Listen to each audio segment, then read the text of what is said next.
Well then, time for a bit of entomological archaeology with this. You probably think I'm going mad.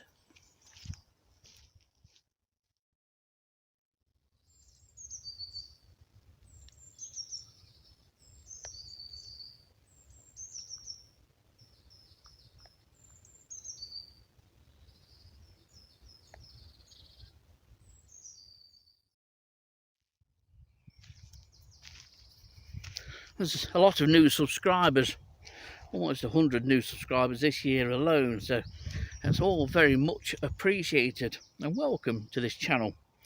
And of those 100 or so people that are newly subscribed, you probably won't know the significance of one of these plastic labels, but since 2008, and certainly since 2009, when Dillis and I started using these plastic labels to record glowworm females, I've had a fondness for finding the old labels. Sometimes they appear once the leaflet has been moved or the grass has been cut, and these labels on the whole are a good number of years old. They date back to certainly 2009. This one, I'm pretty convinced, only dates back to last year, because I remember finding at least one female glowworm on the corner near where this label was. But in order to be able to track that female down, and I can do that with the numbers, with the number that is on these plastic labels and in the area of where the label was found. Now at the moment I'm standing at the bottom of section O, which is behind you. That's section K. Along here to your left is section L, which then led on to a number of other areas. This label was found just into section L, so it's only a matter of going back through the database, looking to see when female 38 appeared in section L. That will narrow it down to maybe 1 or 2, but I think, because this is red lettering, this is one of last year's labels. But all will be revealed probably while I've been waffling on. But what I'm going to do now, I was just going to go straight up and home to the car, but I'm going to walk up through sections B and A on the way back to the car, because we keep getting some showers of sleet and snow and I'm getting hungry. So while I'm walking back through sections B and A, I'll have a look, see if there's any more labels, and then we can trace those back and see what dates those females glowed on, how many nights they glowed for, and in what year they glowed. It's all interesting stuff, you know, but it's good. Brings back a lot of happy memories for me.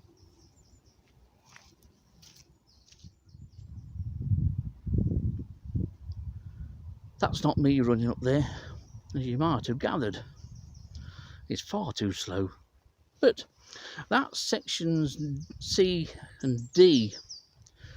Where he's running now is section C, from just in front of the camera, and that runs up into section D. I'm not going up there today, but I just wanted to show you how the grass is growing and greening up, and the improvements.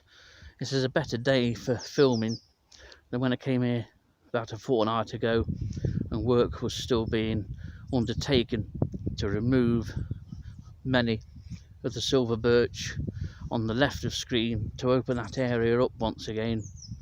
At least now there's a good chance that that can be monitored. It helps the glowworm population here, and it's all good news. The bad news is that the population on this strip of glowworms was diminished. It was slaughtered by the growth of scrub. 2 years ago you couldn't see this grass because it was all scrub birch, scrub oak, scrub pine, bracken and bramble. It was unworkable. Dillis and I walked this grass strip well over 1100 times on a night time surveying for glowworms, and for a number of years it wasn't possible to walk through the grass. Last year it was, up until a point when the bracken became too high and too thick, but there is some work in hand and some plans for some work in hand to help deal with the bramble. But this was half of the area where Dilys and I used to record the glowworms. There were many other areas. The total pathways and tracks that we used to survey for glowworms totaled 6.5 kilometres, and we did that every night. We never missed a night for, well, since 2009, between 2009 and 2019, I think it was. But that's the way I'm not going. I can't show you the other way yet until I've walked up a bit because it's heading into the sun, but I'm going to see if we can find some more labels. But it is an absolutely glorious day. Fabulous from a personal view for me to see this like this. Never thought I'd ever see it again. Anyway, I have secured, surprisingly enough, two more labels. We've got this one here, which is an old label. This is female 34. These are both in section A, just a few yards into section A as I've come up through section B. So, need to trace this one back. This is female 34 in section A. I think this is an old label. I think this may well be over a decade old. The other label is quite interesting actually. It's for glowworm female 334. The interesting thing about this label is that it's a reused label. You know, the only instances that Dilys and I ever reused labels was most commonly if we hadn't bought enough labels out with us, which was my job. Sometimes I underestimated the number of females that we'd find, much to our cost. And then in such instances, if we were out of labels, it was a case of going back, remembering where females were and had stopped glowing, locating the label, scribbling the original number off and reusing the label with a new number. This is for female 334, and I think this might be a slightly later label, and it was just a few yards still into section A. So we've got 3 labels now that we can track. So we've got female in section A here, female 34 and female 334. See whether we find any more on the way back to the car.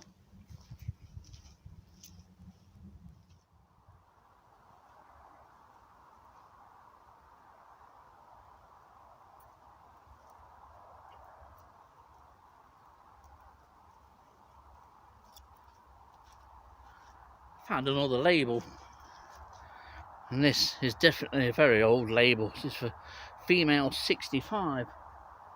Quite fortunate to have been able to find it at all, because until only about a fortnight ago this was impenetrable bramble and bracken. All of this area has been cleared a lot at the back. It's all work in progress, but it means that it's now workable in terms of surveying for glowworms and other insects. It's work this has been brought about totally by the Sherwood Forest Trust. They were the ones that have instigated returning this site back to how it was. They're the ones that got people together and have allowed all this to happen, and indeed they've done a lot of the work themselves. So much to commend the Sherwood Forest Trust for returning this site, or at least continuing the process of returning this site back to its former glory. And former glory was that this was one of the most famous and most populated glowworm colonies in the UK. Hopefully now numbers can slowly start to build, but the work that's been done to clear this place is quite remarkable. So it's home now, but we'll see from what year female 65 was from. I'm pretty sure that it's well over a decade old, this, because we were never able to get into that because of the growth over the years. It was unworkable. So this has to be an old label. Either way, it's quite a fitting end to this little video. I do love finding these labels. So personally, it brings back many happy memories for me, but it's also nice to look back on the data and remember those nights when these labels were put in the ground, which was my fault. Deleted all the recording, I just stuck the labels in.